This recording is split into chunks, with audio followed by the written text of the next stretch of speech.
Now, one woman wrote their policy, and she's an activist on the topic. Now, I say that to lead into the fact that Norway, the Norwegian Healthcare Investigation Board, announced it would be revising its current guidelines regarding so-called gender-affirming care for minors because it no longer considers them to be evidence-based. The board also acknowledged that the growing number of teenage girls identifying as male post-puberty remains under study. The point of that, which they explain a little bit later in the article, is that the vast majority, probably around 80% of girls especially who report that they're transgender, pre-puberty or mid-puberty, abandon that idea by the time they're through puberty. They get to womanhood and say, no, of course I'm a woman, sorry about that. The vast majority. It's a social contagion among impressionable adolescent girls, mostly, all this stuff. I would like the headline where it said, Texas joins Norway in its thinking about pre-adult transgender surgery. Right, experimental treatments. Under the proposed updated guidelines, the use of puberty blockers, cross-sex hormones, and transition-related surgery would be restricted to research context and no longer provided in clinical settings at all. Norway joins Finland, Sweden, and the United Kingdom in introducing greater safeguarding for children. In the United States, I think we're at 9 or 10 states at least who banned that sort of experimental procedures for individuals under 18. Remember I talked just about how the New York Times approached it. They had a map of the United States from 2001 and a map now. And they showed how there were no laws about this just 2 years ago. Now there are all these laws because of right-wing lunatics. No, it's because the trans thing is that new. There was no need to have a law about this. A couple of more pieces of info. It's good. She writes that professional. This doctor who studies this stuff. It's good that more professional organizations are recognizing the experimental nature of this approach in children.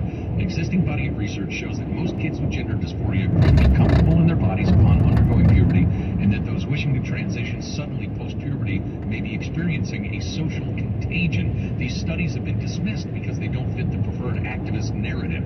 That narrative, however, will continue to fall apart. A recent paper in the academic journal Archives of Sexual Behavior discusses how the placebo effect has not been adequately taken into consideration when interpreting new findings supporting transitioning in children. Now, this is not the standard, you gave me a placebo in a test, and I felt better. Merely being studied in a study or an experiment, people tend to say, yes, I'm feeling better because they want so badly to feel better, and they feel like they're involved in something that might make them feel better. So they think the self-reporting of, yes, my gender transition stuff has been rosy, is partly the placebo effect. People are desperate to say this was a good idea. Interesting. That's really interesting. To miss an hour of the show, we do 4 hours. Grab it on podcast, Armstrong and Getty on demand. Armstrong and Getty. This is KSCO Santa Cruz.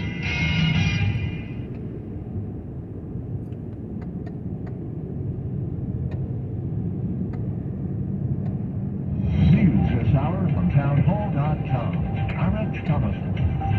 The Republican chairman of the House Oversight Committee is moving ahead with plans to potentially hold FBI Director Christopher Wray in contempt of Congress.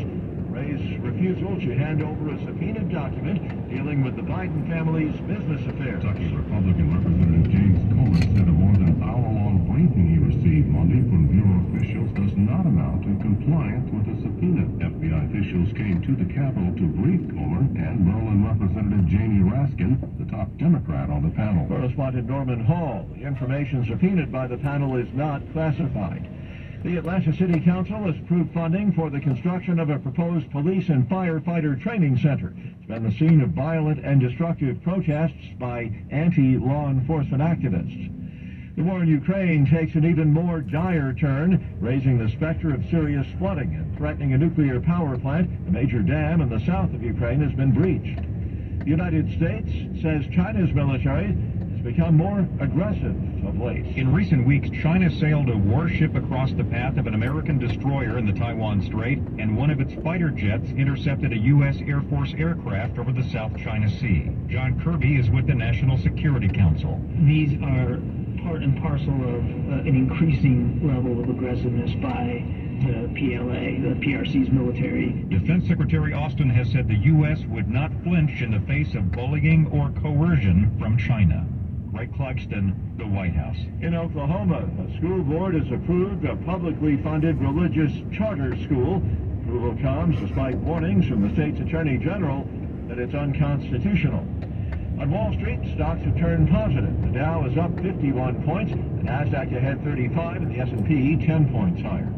More on these stories at Town Hall. Hi everybody, this is Dave Michaels, here to let you know that we're having another sale down at the Dave Cave this week, Monday through Friday from 12 till 6 p.m. This week, when you buy your Tangy Tangerine at regular price, you are going to activate a 30% discount on anything else in the store. Now this means that the Tangy Tangerine is not on sale, but everything else will be once you buy your Tangy Tangerine at regular price. This means huge discounts on the Ultimate Daily Classic for blood pressure, Arthrodex for your pets, the Bone and Joint Pack, the Blood Sugar Pack, the Brain and Heart Pack, the Digestion Pack, and even KSCO Gear. All of those are going to be sold at huge discounts this week once you buy your Tangy Tangerine at regular price. So, if you like saving money, head down to the Dave Cave and be ready to save this week, Monday through Friday from 12 till 6 p.m. The Dave Cave is at 2300 Portola Drive in Santa Cruz. Unfortunately, no credit cards can be taken at this time. 82. Message and data rates may apply. A top Ukrainian diplomat calls Russia a terrorist state as he opens his country's case against Moscow at the United Nations highest court. Anton Korinevich was addressing judges at the International Court of Justice in a case brought by Kiev against Russia linked to Moscow's 2014 annexation of the Crimean Peninsula and the arming of rebels in eastern Ukraine in the years before Russia's full-scale invasion. In particular, he and lawyers argue Russia bankrolled a campaign of intimidation and terror by rebels in eastern Ukraine in 2014. Ukraine wants the World Court to order Moscow to pay reparations for attacks in the region, including the downing of Malaysia Airlines flight MH17. I'm Charles de Ledesma. The Swedish defense minister says Sweden's top priority is to gain full NATO membership before the Allied leaders gather for their summit in mid-July. Townhall.com. Hardly a warm reception for GOP presidential candidate Tim Scott when he appeared on The View. When Scott praised Florida governor and fellow presidential candidate Ron DeSantis, he was booed by some members of The View's live audience. Scott had defended DeSantis in his dealings with Disney over what Scott called our young kids and what they're being indoctrinated with. Host Whoopi Goldberg apologized to the senator, telling the crowd, no, no, no, not here, reminding viewers that at The View, quote, we don't have to believe everything people say, but you cannot boo people here. Bob Agnew reporting. The bodies of 3 Iowa men have been recovered from a collapsed apartment building in Davenport. Police say the last body was removed yesterday. No one else is thought to have died. One of the injured residents is suing the city and the building's current and former owners. The lawsuit says they knew conditions were deteriorating and failed to warn residents of the risk. More on these stories at townhall.com. America is about to change big time, and Americans are tired of the big biased media. They want a news source they can trust, and they found one. It's Rob Carson. Hey guys, it's Rob Carson on KSCO. Real news. No woke, no spin. Start your mornings with Rob Carson. Just go to KSCO. Don't miss the Rob Carson Show, 9 to noon, right here on KSCO. Hey everybody, Rachel Ray here. Nothing brings a bigger smile to my face than cooking up a big meal for the whole family and lots of friends. But there's not enough room at my table for the 17 million kids in our country who struggle with hunger. That's why the Feeding America nationwide network of food banks collects surplus food to give hope to hungry kids. But they can't do it without your help. Support Feeding America and your local food bank at feedingamerica.org. A message from Feeding America and the Ad Council.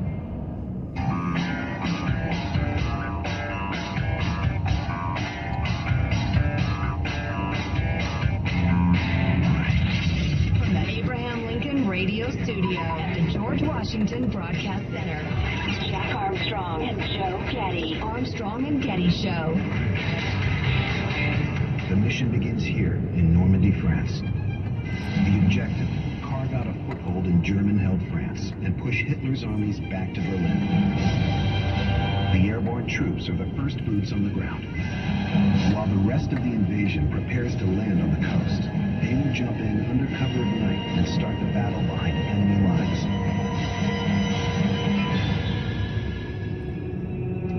That's very dramatic music from a documentary about the beginning of D-Day, but D-Day is a very dramatic moment in human history, so it should be dramatic, and today's the anniversary of that, June 6th. Every year was 79 years ago, and this cartoon is stupid social I think the biggest undertaking in world history. I suppose you could argue the moon mission, but in terms of people and planning, it's got to be D-Day. Yeah, I can't imagine the experience of parachuting in behind enemy lines in the pitch dark, knowing what was about to begin. I mean, God, the heroism, courage, and sacrifice. And Stephen Ambrose's book about D-Day, which is absolutely fantastic. I always remember his opening on that is so powerful. It's got a paratrooper involved, and he does a little backstory on this guy who's a star athlete, beloved, girlfriend at home, blah, blah, blah. Standout troops loved him. Leader, natural leader, everything prepared. They're flying over. The Germans shoot up, bullet goes through him, kills him before he even jumps out of the plane. Which was a really good way to make the point of that's the way it went for a lot of people that day. Wow. They didn't do nothing. They just died, like, instantly. Or they ran away and then they died. Which is part of the whole thing. Well, if you've seen Saving Private Ryan, you know that. I mean, that opening scene makes the same point. Maybe I'll watch that again today, or a documentary. Yeah, that's a heck of a thing. Anyway, I think it's quite amazing and appropriate that the world, or at least in the United States, and I'm sure they do in France, notes D-Day every single year. Saving Private Ryan, which lost Best Picture to Shakespeare in Love, never forget. Who am I supposed to be angry at in this scenario? Hollywood! Hollywood! So we got into this discussion last week. We were talking about Oregon. All of Oregon decriminalize hard drugs, or just Portland, or wherever it's been tried. State. Yeah. And it sure looks like it's been a disaster. And just softening the hard drug laws in general has not worked out. You got all these drug zombies in all these blue cities, either sleeping in front of the doorstep of your business so you can't do business, or attacking people on the streets, or just soaking up social services because they're ruined their brains and are unable. Dying at age 24? Dying at age 24, or you know, from the taxpayer standpoint, sucking up a heck of a lot of taxpayer money for all kinds of different things. Just making life.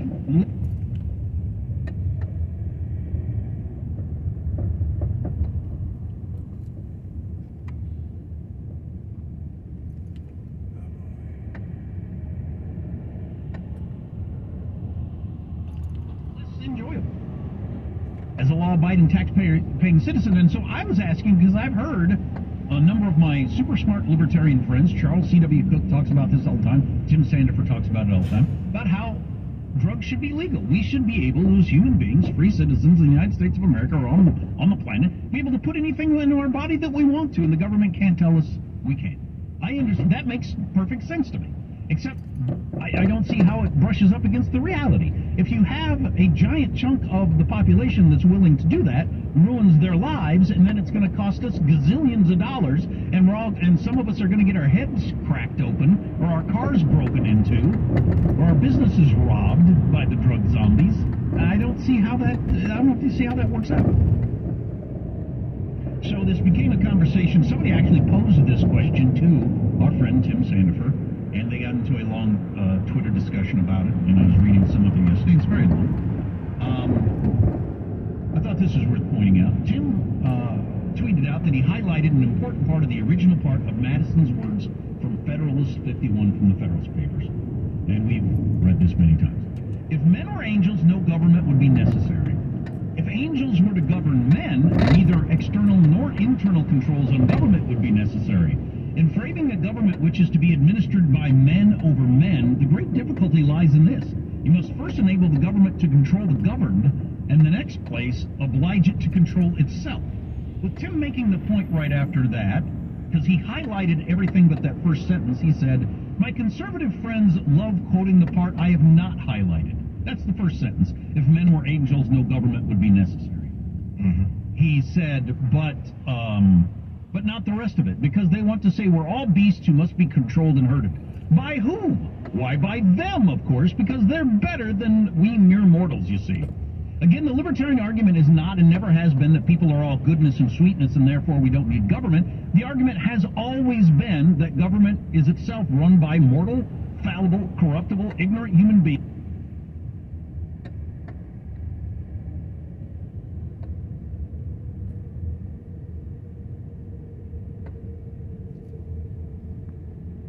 Of course it did that. Fuck. Of course he fucking did that.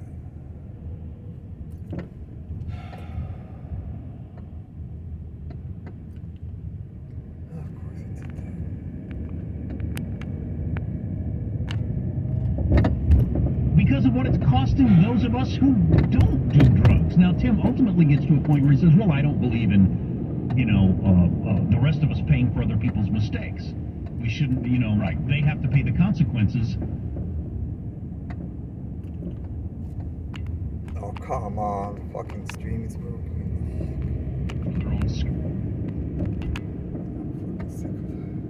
Adjust our sails and deal with that reality. So, because both sides are right about the, if men were angels and if governors were angels, blah, blah, blah. I get that, which is why my political philosophy has always been and probably always will be, we need a limited number of rules and a limited number of referees who are extremely accountable enforcing those rules. It balances the two, obviously. Right. Well, I'm no fan of government, as any long-time listener would know, and I get the whole idea that they're every bit as fallible, if not more so, because they end up with power than the rest of us. But we do have the ability to vote them out, change the laws if we think they've gone too far or whatever. And again, I'm fine with the whole people should be able to put whatever they want in their body if they are going to pay the price for what they decide to put in their body. But that's not going to happen. There's no chance that's going to happen. It reminds me of a conversation we had a number of years ago with a gent we worked with who was quite a bright fella, and he introduced to us the concept that those who are accountable must be responsible. An example from our career would be, if our show doesn't work, if it doesn't get ratings, we will be fired. And so we'll be held accountable. And for that reason, we have to be responsible. So we decided we will decide what this show is going to be and how we will present it. Because if we go with somebody else's idea, unless, we're wowed by it and we think it's brilliant, then it becomes our idea. But if we go with somebody else's idea and we lose our jobs and our careers, well, we never even tried to do it our way, so we've been held accountable without being responsible. If the party to be held accountable, meaning who will pay the costs for an army of drug addicts in the city, are the taxpaying citizens, if we're going to be stuck primarily with those costs, if we're accountable, then I think we have the right to be responsible and say, no, you don't get to do fentanyl on the streets, live in your own filth, collect government money, and commit crimes. No, we're responsible because you're telling us we're accountable. To be fair to Tim, I'll give you some more of his argument. So I tweeted in the midst of this long conversation, I jumped in and said, so our conversation last week was about places like Oregon where they've legalized hard drugs and now they're overrun by drug zombies. What's the libertarian cure for this? Tim's reply, as a libertarian, is to get out there and roll up one's sleeves and help people. Some folks sneer at this answer and call it unrealistic and say government should do something. And how do they propose that government do this? Why, it should get some folks out there to roll up their sleeves and help people. Or I suppose we could throw people in cages or shoot them for buying, selling, and using. I guess that's worked great for 45 years. That would be the whole drug war has been a failure thing. It seems to have worked better than what's going on now in all the blue cities, to my eye. He would argue, but you've traded way too much government power and denial of liberty for that incremental gain, I have a feeling. I happen to like the plan that was presented recently by a bunch of officials in California that There's no jail term unless you get caught for like the third time and refuse any treatment or help. And then we're going to throw you in a cage because you're screwing up society. I'll just read two more, which I think makes the whole point. So, smart person replies to